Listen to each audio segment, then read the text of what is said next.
Hello everyone, welcome to our class. My name is Ko Chen Lee.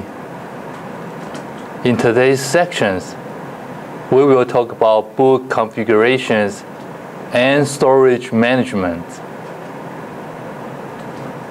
This is today's outline. We will show you the introductions, boot from hardware and firmware, boot environment essentials, and managing startup and boot configurations. Unlike earlier releases of server operating systems for Windows, Windows Server 2008 doesn't boot from an initialization file. Instead, the operating system uses the Windows Boot Manager to initialize and start the operating system. The boot environment dramatically changes the way operating systems starts and is designed to resolve issues related to boot integrity, operating system integrities, and firmware abstractions. The boot environment is loaded prior to the operating systems, making it a pre-operating system environment. This ensures that the boot environment can be used to validate the integrity of the startup process and the operating system itself before actually starting the operating systems. At first glance, startup and shutdown seems to be the most basic features of an operating system. But as you get a better understanding of how computers work, you quickly see that there's nothing simple or basic about startup, shutdowns, or related processes and procedures. Problems with startup and shutdowns are compounded in Windows Vista and Windows Server 2008 because of their extended frameworks for advanced configurations and power management in firmware and hardware. For hardware and the firmware power states, before the boot environment is loaded, computers start out from hardware and firmware. Turning off a computer and shutting down a computer are separate tasks. When entering standby mode, the operating system automatically saved all work. Turn off the display and enter a low power consumption mode with the computer's fans and hard disk stopped. The state of the computer is maintained in the computer's memory. When the computers wake up from standby mode, its state is exactly as it was when you turn off your computer. And you can turn off a computer's running and enter standby mode by clicking the start button and then clicking the power button. To wake the computer from the standby state, you can press the power buttons on the computer's case or a key on the computer's keyboard. Moving the mouse also wakes the computer. And mobile computers running Windows OS can be turned off and turned on by closing or opening the lid. When you close the lid, the laptop enters the standby state. When you open the lid, the laptop wakes up from the standby state.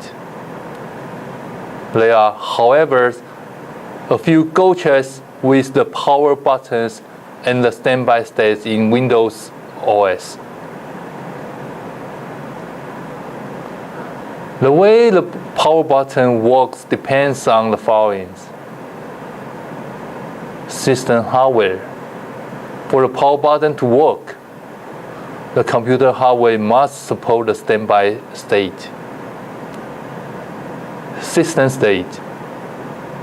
For the power button to work, the system must be in a valid state.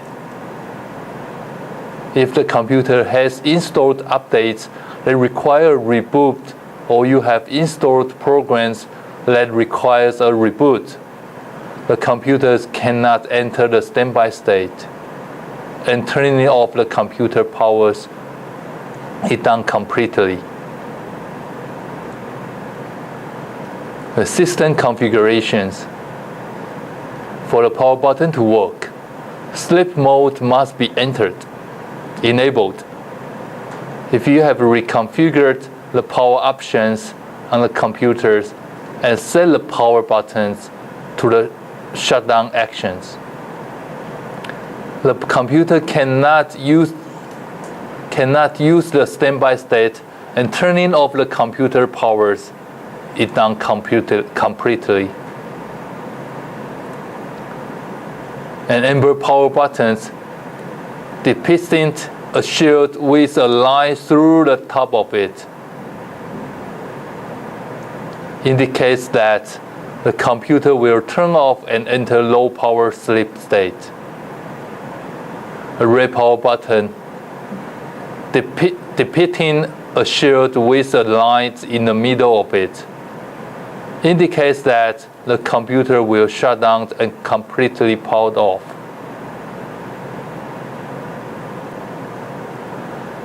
Diagnosing hardware and firmware startup problems.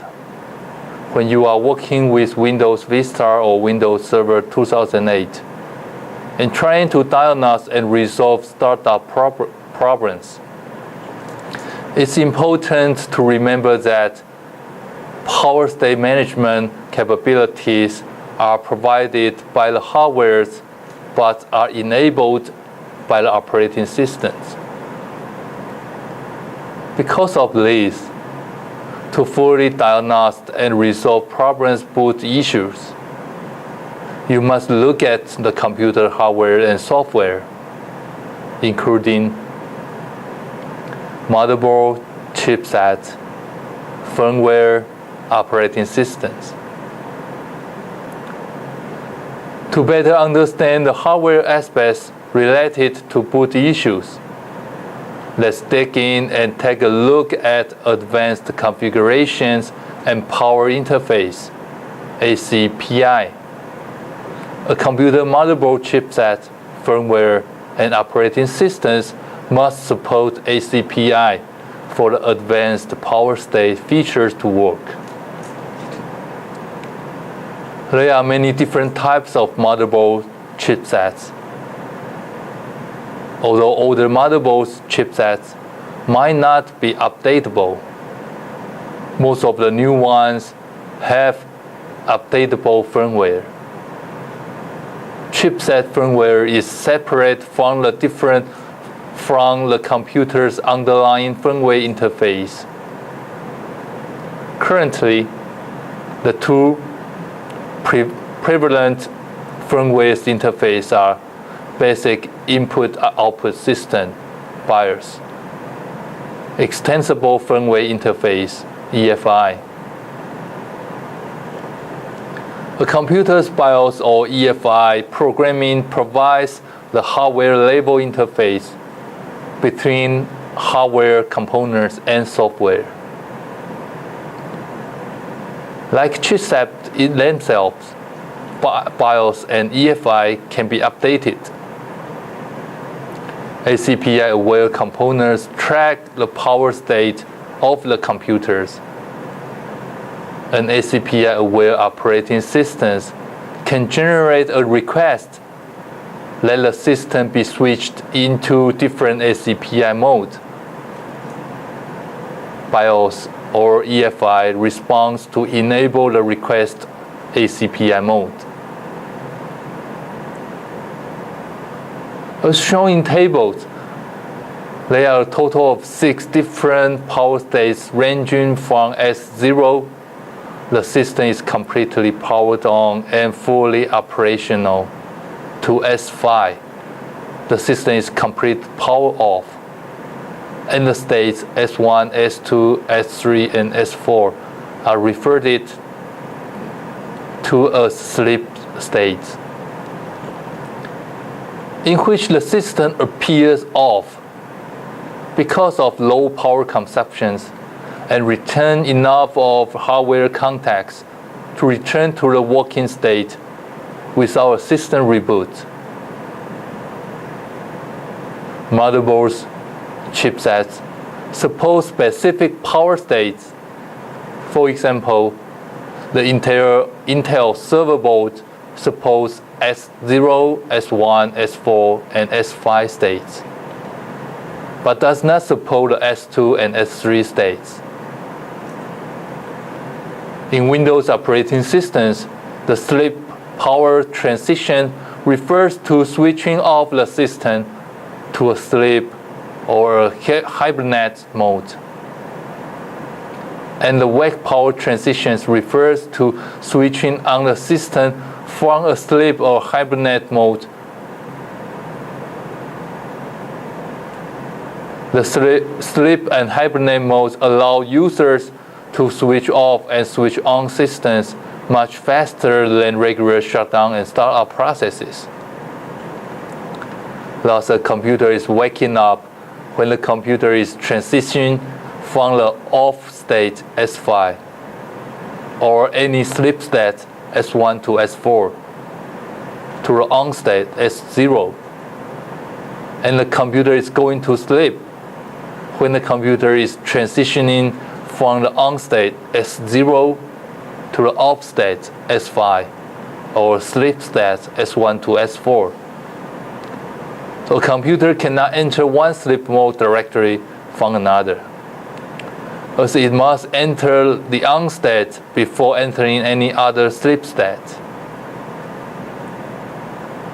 Resolving hardware and firmware startup problems on most computers. You can enter the BIOS or EFI during boot by pressing F2 or any other function key. When you are in firmware, you can go to the power screens or similar screens to manage ACPI and related settings. Power settings you might see include after power failures or AC recovery, determines the mode of operations if a power loss occurs, and for which you see settings like state off, least state, least power on, power on. State off means the system will remain off after power is restored. Last state restores the system to the state it was in before power failed. Power on means the system will turn on after power is restored. Wake up lane from S5 or auto power on determines the action taken when the system power is off and the PCI power management wake event occurs. You will see settings like state off or power on. ACPI suspend state or suspend mode sets the suspend mode. Typically, you will be able to set S1 state or S3 state as the suspend mode. Note that I provide 2 standard labels for each settings because your computer hardware may not have these exact labels.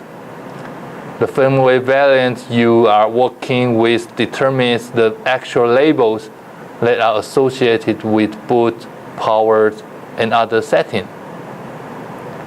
Because Intel and AMD also have other technologies to help reduce startup and resume times. You might also see power settings for enhanced Intel speed state technology, EIST, which can be either disabled or enabled Intel Quick Resume Technology Driver, QRTD, which can either disable or enable. Enhanced Intel SpeedStat technology, EIST or SpeedStat, allows the system to dynamically adjust processor's voltage and core frequency, which can result in decreasing average power consumptions and decrease average heat production. When EIST or a similar technology is enabled and in use, you will see two different processor speeds on the system page in control panel. The first speed list is the specified speed of the processors. The second speed is the current operating speed, which should be less than the first speed. If enhanced Intel SpeedStat technology is off, then both processor speeds will be equal. Advanced settings for power options under processors. Power management can also affect how this technology works. Generally speaking, although you might want to use this technology with Windows Vista 07, you want to use this technology with Windows Server 2008. Intel Quick Resume Technology Driver, QRTD, allows an Intel technology-based computer to behave like a consumer electronic device with instant on-off after an initial boot. Intel QRTD manages this behavior through the quick resume mode function of the Intel V chipset. Pressing the power button on the computers or a remote control puts the computers in a quick sleep state. And you can switch the computer to the quick resume state by moving the mouse, pressing an on-off key on the keyboard if available, or pressing the sleep button on the remote control. Quick sleep mode is different from standard sleep mode. In quick sleep mode, the computer's video card stops sending data to the display. The sound is muted, and the monitor LED indicates a lowered power state on the monitors, but the power continues to be supplied to vital components on the systems, such as the processors, fans, and so on. As this technology was originally designed for Windows XP Media Center editions, in many cases, it does not work with the Windows Vista or generally should not be used with Windows Server 2008. You might need to disable these features in firmware to allow Windows Vista to properly sleep and resume. After you look at the computer's power settings in firmware, you should also review the computer's boot setting in firmware. Typically, you will be able to configure the following boot setting.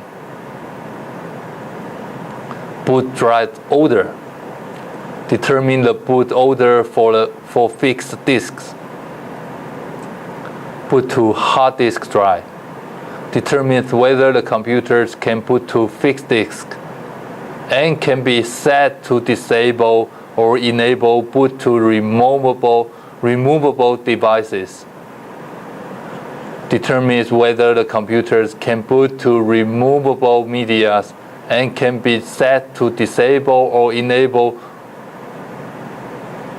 and boot to network. Determine whether the computer can perform a network boot and can be set to disable or enable. USB boot. determines whether the computers can boot to USB flash drive devices and can be set to disable or enabled. As with power settings, your computer might not have these exact labels, but labels should be similar. You will need to optimize these settings for the way you plan to use the computer. In most cases, with server's hardware, you will only want to enable boot to hard disk drive. The exceptions is for when you use BitLocker drive encryptions with BitLockers. You will want to enable boot to removable devices, USB boot, or both to ensure that the computer can detect USB flash drive with the encryption key during the boot process. Boot environment essentials. Windows Server 2008 supports several different processor architectures and several different disk partitioning styles. Generally, computers with x86-based and x64-based processors use the master boot records MBR disk partitioning style and BIOS. Computers with x64-based processors use the GUID partition table GPT disk partitioning style and intensible firmware interface EFI. BIOS and EFI currently are the two most prevalent firmware interfaces. With earlier releases of the server operating system for Windows, BIOS-based computers use NT-loader, NTLDRs, and boot.ini to boot into the operating system. NTLDR handles the task of loading the operating system, while boot.ini contains the parameters that enable startup, including identity of the boot partitions. Through boot.ini parameters, you can add options that control the ways the operating system starts, the way computer components are used, and the way operating system features are used. And Windows Server 2008 doesn't use these boot facilities. Instead, they use a pre-operating system boot environment. Figure provides a conceptual overview of how the boot environment fits into the overall computer architectures. The boot environment is an extensible abstraction layer that allows the operating system to work with multiple types of firmware interface without requiring the operating system to be specifically returned to work with these firmware interfaces. Within the boot environment, startup is controlled using the parameters in boot configuration data BCD stored. The BCD store is contained in a file called the BCD registry. The location of this registry depends on the computer's firmware. On BIOS-based operating systems, the BCD registry is stored in the boot BCD directory of the active partitions. On EFI-based operating systems, the BCD registry file is stored on EFI system partitions. Entries in the BCD store identifies the boot manager to use during startup and the specific boot applications available. The default boot manager is the Windows Boot Manager. Windows Boot Manager controls the boot experience and enables you to choose which boot application is run. Boot applications load the specific operating systems or operating system versions. For example, a Windows bootloader's application loads Windows Server 2008. This allows you to put BIOS-based and EFI-based computers in much the same way. Managing startup and boot configurations. You can press F8 during startup of the operating system to access the advanced boot options menus, and then use this menu to select one of several advanced startup modes, including safe mode, enable boot logins, and disable driver signature enforcement. Although this advanced mode temporarily modify the way the operating system starts to help you diagnose and resolve problems, they don't make permanent changes to the boot configurations or to the BCD storage. Other tools you can use to modify the boot configuration and manage the BCD stores include the startup and recovery dialog box, the system configuration utilities, and the BCD editors. The sections that follow discuss how these tools are used. Manage startup and recovery options. The startup and recovery dialog box controls the basic options for the operating system during startup. You can use these options to set the default operating systems, the time to display the list of available operating systems, and the time to display recovery options when needed. Whether you boot a computer to different operating systems or not, you'll want to optimize these settings to reduce the wait time during startup, and in this way speed up the startup process. You can access the startup and recovery dialog box by completing the following steps. First, in Control Panel, System and Maintenance, click System to access the system windows.